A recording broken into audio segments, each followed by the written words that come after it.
Welcome to plus TV. నేను మీ master Durga Prasad. ఈరోజు మనతో పాటు ప్రముఖ సీనియర్ జర్నలిస్ట్ కిరణ్ గారు ఉన్నారు. సార్ నమస్కారం సార్. నమస్తే అండి.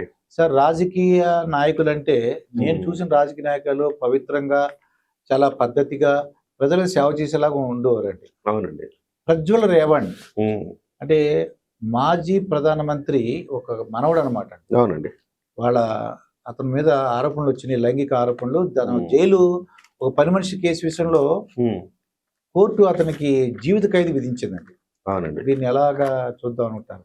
అంటే యాక్చువల్గా ఇది బహుశా నేనే కాదు, మీరే కాదు, చాలా మంది కూడా ఎక్స్పెక్ట్ చేసి ఉండకపోవచ్చు అని అనుకుంటున్నాను నేను.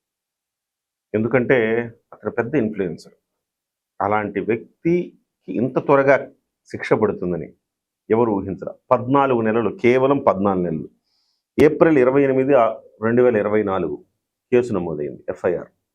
ఆ తర్వాత అతను జర్మనీ పారిపోతే అతన్ని అక్కడి నుంచి పిలిపించి తీసుకొచ్చి అరెస్ట్ చేశారు. మే 31 తారీఖు 2024. అంటే ఇప్పటి వరకు వస్తే దాదాపు ఒక 14 నెలల్లోనే కేసుని ఛేదించి ఒక కొలిక్కి వచ్చింది. ఛేదించడానికి ఏం లేదు ఇందులో, కానీ ఈ కోర్టు న్యాయ ప్రక్రియ భారతదేశంలో అత్యంత బాధాకరమైన అంశం ఏంటంటే 100 మంది దోషులు తప్పించుకున్నా ఒక నిర్దోషికి శిక్ష పడకూడదు అన్న ఉద్దేశంతో బోలెడన్ని ఇఫ్స్ అండ్ బట్స్ పెడతారు, క్లాజెస్ పెట్టి వాళ్ళకి అవకాశాన్ని ఇస్తారు. దీంతో ఏళ్ల తరబడి కేసులు పెండింగ్లో ఉంటా ఉంటాయి. కొన్ని కేసులు అయితే వాడు వయసులో ఉన్నప్పుడు నేరం చేస్తుంటాడు, తర్వాత ముసలోడయ్యాక శిక్ష పడుతుంది. సో అలాంటి కేసులు కూడా ఉన్నాయి. కొన్ని కేసుల్లో అసలు శిక్ష పడకుండానే జైళ్లలో మగ్గిపోతూ ఉంటారు. ఇదొక దారుణమైన అంశం. సో ఇలాంటి కేసులో ఇంత పెద్ద ఇన్ఫ్లుయెన్సర్ అయిన మీరు అన్నట్టుగా ఒక మాజీ ప్రధానమంత్రి మనవడు, తన బాబాయ్ ఒక ముఖ్యమంత్రి, మాజీ ముఖ్యమంత్రి, అలాగే తన నాయన ఎంపీ, ప్రస్తుతం అతను ఎంపీ, అంటే ఎంపీగా పనిచేసి ఓడిపోయి ఉండొచ్చు, ఎంపీలుగా, ఎమ్మెల్యేలుగా, ముఖ్యమంత్రులుగా, ప్రధానమంత్రులుగా పనిచేసిన ఒక ఫ్యామిలీలోని ఒక వ్యక్తి ఎంత హుందాతరంగా ఉండాలండి. రాజకీయాల్లో నెక్స్ట్ భవిష్యత్తు తారగా మెలగాల్సిన వాడు ఇవాళ అతని పరిస్థితి ఏంటి? యావజ్జీవ కారాగార శిక్ష విధించారు. దీన్ని మనం స్వాగతించాలి, ఇంత త్వరగా శిక్ష పడినందుకు. అట్లని చెప్పేసి ఈ శిక్షణ ఇక్కడతో అతను ఆ శిక్షను అంగీకరిస్తాడా అంటే, మన న్యాయపరంగా మనకున్న అవకాశాల్లో అన్నింటినీ వాడుకుంటాడు. వాడుకొని కింది కోర్టు నుంచి సుప్రీం కోర్టు వరకు వెళుతూనే ఉంటాడు. బెయిల్ మీద బయటకు రావచ్చు, ఆ కోర్టుల మీద తిరుగుతూనే ఉండొచ్చు. ఆ రకంగా డబ్బులు ఉన్నాయి కదా. అంటే ఈ సందర్భంగా ఆ న్యాయమూర్తి పేరు సంతోష్ హెగ్డే అండి. ఆయన నిజంగా అంటే ఇంత తక్కువ కాలంలో మీరు చెప్తుంటే నాకు అనిపిస్తుంది, అంత తక్కువ కాలంలో ఈ డేట్ నాకు ఎంతో ఇన్ఫ్లుయెన్స్ ఉంటుందండి. అతను నేరాన్ని అంగీకరించి చివరికి అతని వల్ల ఏం కాదు. ఎందుకంటే అతను రెడ్ హ్యాండెడ్గా పట్టుబడిపోయాడు.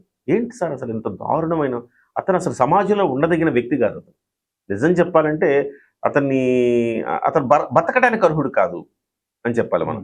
ఎంతమంది అమ్మాయిల మీద అత్యాచారాలు చేశాడు, కొన్ని వేల వీడియోలు బయటపడ్డాయంట.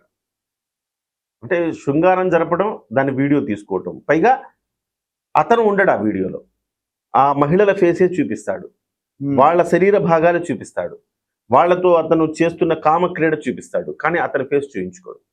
అంటే ఇదొక రకమైన మానసికమైన రుగ్మత అండి. అంటే సహజంగా 4 గోడల మధ్య జరిగే శృంగారాన్ని అందులోనే ఉంచాలి, కానీ ఇట్లా వీడియోలు తీసుకొని చూసుకొని దాన్ని బెదిరించి మళ్ళీ పదే పదే అత్యాచారం చేసేవాడు.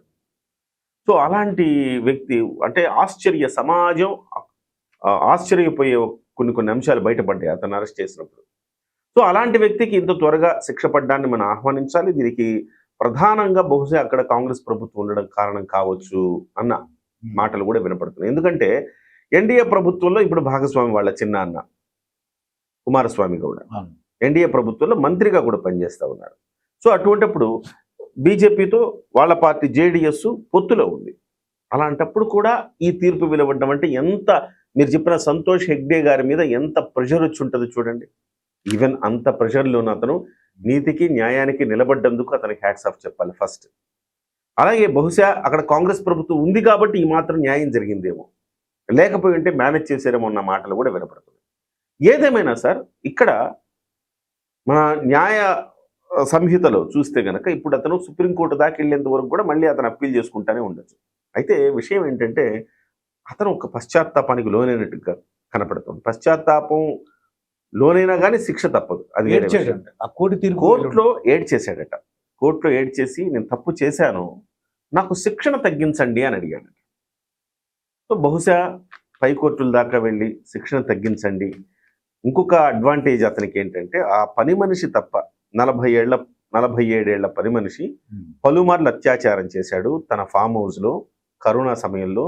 ఎట్ ద సేమ్ టైం ఆ వీడియోలు చూపించి ఆవిడ కూతుర్ని కూడా బెదిరించి ఆవిడను కూడా లైంగిక వేధింపులకు పాల్పడ్డాడు. ఇది అతని మీద నమోదైన అభియోగం. సో అలాంటి వ్యక్తి ఇవాళ ఈ సమాజంలో మళ్ళీ తిరుగుతాడు అంటే మనలాంటి వాళ్ళని ఆహ్వానించలేము. కాబట్టి అతను ఎక్కడికి వెళ్ళినా, అతను ఏడ్చినా, ఏం చేసినా అలాంటి వాళ్ళు సమాజంలో తిరగటానికి అర్హులు కాదు. కాబట్టి డెఫినెట్గా యాజ్ ఎర్లీ యాజ్ పాసిబుల్ ఆ శిక్షను మరింత అంటే ఖరారు చేసేందుకు మళ్ళీ పైకోర్టుకి వెళ్ళిన, పైకోర్టులో కూడా ట్రయల్స్ మళ్ళీ ఫాస్ట్గా, ఆ పైకోర్టులో కూడా ట్రయల్స్ ఫాస్ట్గా అవ్వాలని మనం కోరుకుందాం. సో చాలా కేసులు మనం చూస్తున్నాం కదా సార్, మన రాష్ట్రమే చూసాము. అంటే కేసులు వేరైనప్పటికీ చెప్తున్నాం, ఎన్నో కేసులు ఉంటాయి. మన రాష్ట్రంలో చూస్తున్నాము. ఒక ముఖ్యమంత్రి మీద 2010లో కేసులు నమోదైతే, అంటే ఒక మాజీ ముఖ్యమంత్రి, ఇప్పుడు ఆయన ఒక వ్యక్తి మీద 2010లో అట్లా కేసులు నమోదైతే అతను 2019లో ముఖ్యమంత్రి కూడా అయ్యాడు.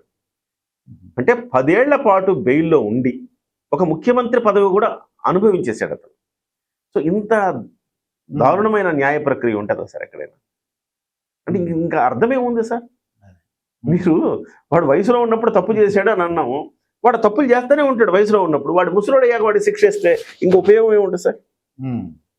కాబట్టి ఈ న్యాయ వ్యవస్థలో కూడా సార్ మార్పులు రావాలి, సత్వర న్యాయం జరిగేలా రావాలి, కఠినమైన శిక్షలు వేసేలా రావాలి, లేదంటే సమాజం బాగుపడదండి. సో ఇది మనం స్వాగతించదగిన అంశం ప్రజ్వల్ రేవణ్ణది. ఇదండి కిరణ్ గారితో జరిగిన ఇంటర్వ్యూ. మరొక ఇంటర్వ్యూతో మీ ముందుంటాను. మీ మాస్టర్ దుర్గా ప్రసాద్. నమస్కారం కిరణ్ గారు. నమస్కారం అండి.